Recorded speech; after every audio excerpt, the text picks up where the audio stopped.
outside to do. Mr. Bright, good morning, bro. Good morning, man. I need to know, who do you think it brings up this issue of ladies getting out of their working places and run to another places to work, maybe? This runaway issue didn't start today. And it's possibly not going to be ending soon. What do you think is the main reason for this? Because, well, there are factors.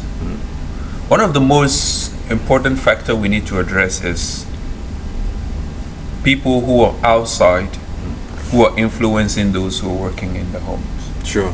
Other people who have run away, other family members who actually pretended to let their family members pretend like they want to be babysitting or they want to work domestically, and they bring them and then they tell them, when you come, you can run away. I have a place for you, you can come and stay. So outside influence is it's adding to it. Then we have those who are actually using this as a business. And then finally we have those who are being genuinely maltreated by those they are working with.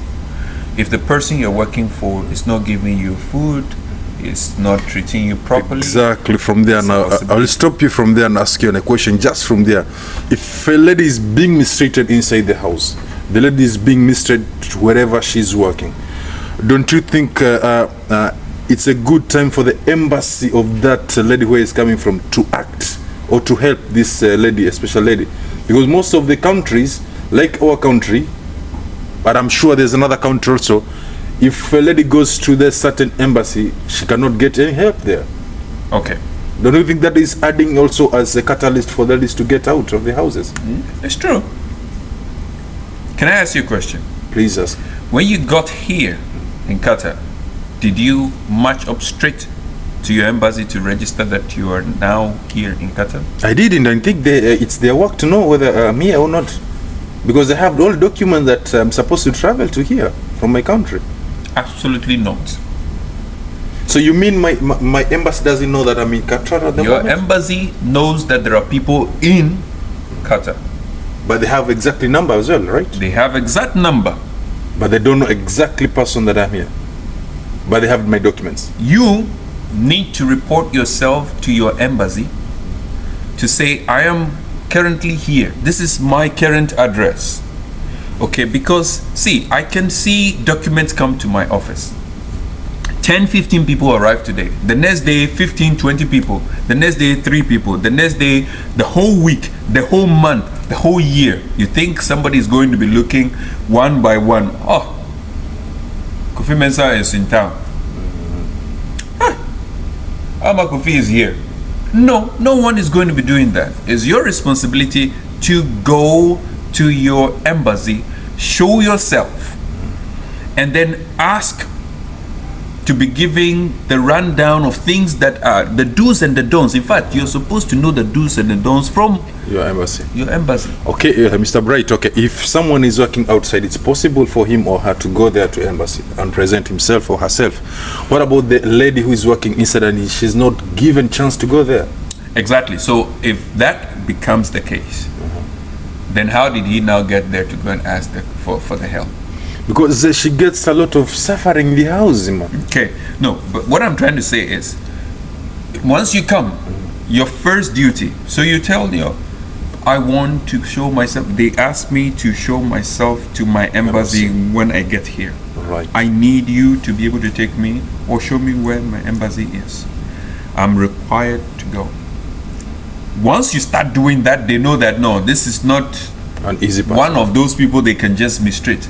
But when you don't, and now there is a problem, and now you want to make it the embassy's problem, this is where we have issues. So guys, from this we have learned that whenever you come from your origin country, when you come to airport and your managers, what we call waititus, they come for you so that they can take you to their houses. Tell them to give you time or to take you to the embassy to go and report, right? Exactly.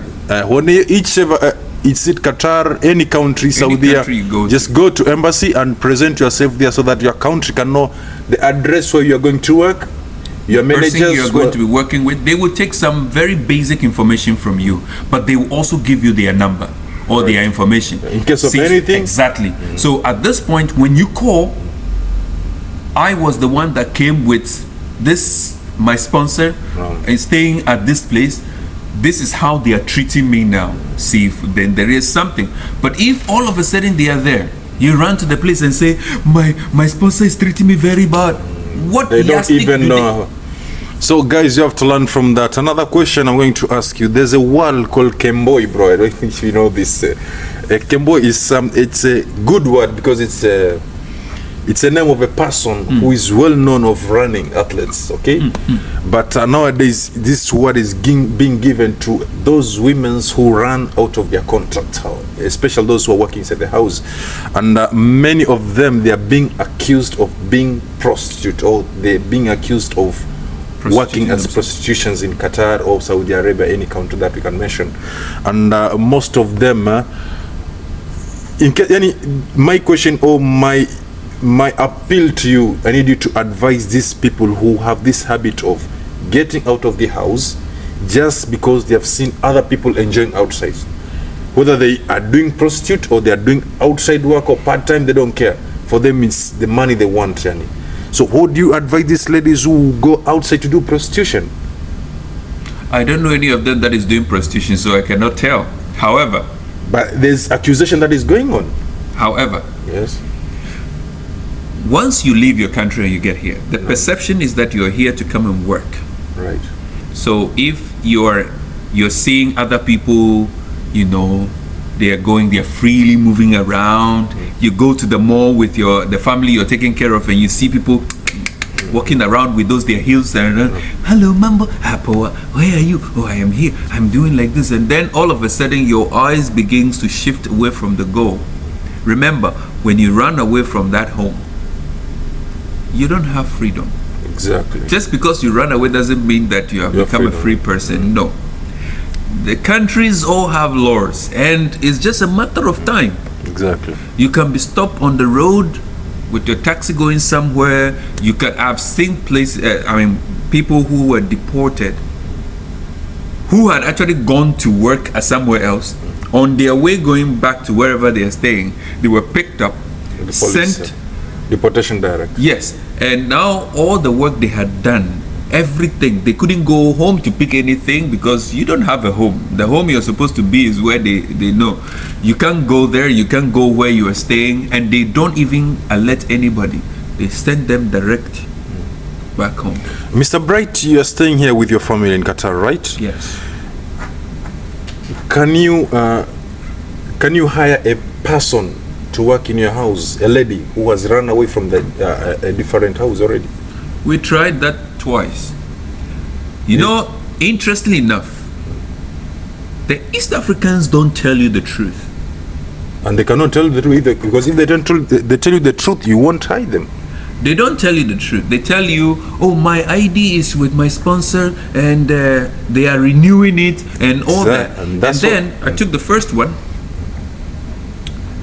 She stayed with us for some time, and then we started asking, where is your ID? Where is your ID?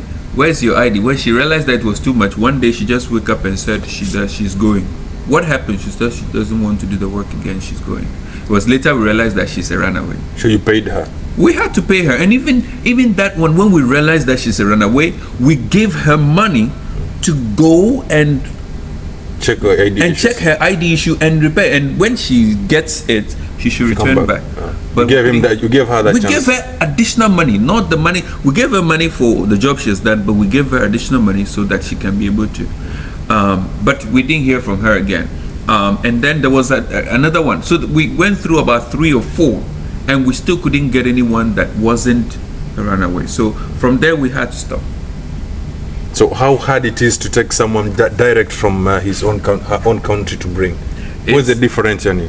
It's much easier to get someone actually coming in than taking somebody from here. However, I feel that once we are here, you know this country, you're already here, you are acclimatized.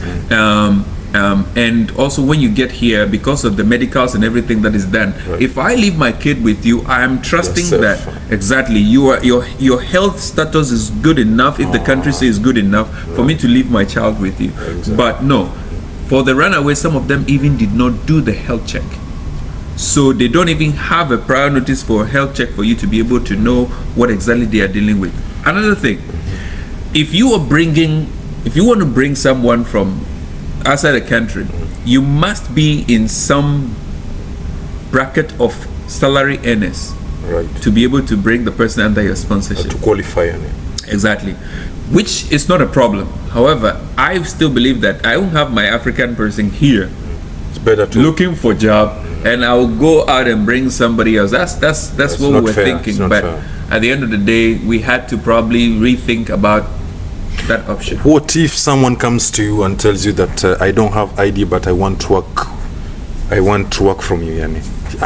She tells you right that she's a runaway, and she wants to work with you. Oh yeah. Are you going to give her a chance? Oh, I've encountered that before. The scenario I asked them is, peradventure you carry my son and you're going to the playground, which you have to do, and the police stop you. We'll come back to it, my son. Exactly. And where do you think they will take my son? Does that not bring risk in you also? Exactly. So you tell me, if I give you the chance, and now I'm going to be risking my own job, risking my son, and risking my family, who do you think I'm going to choose?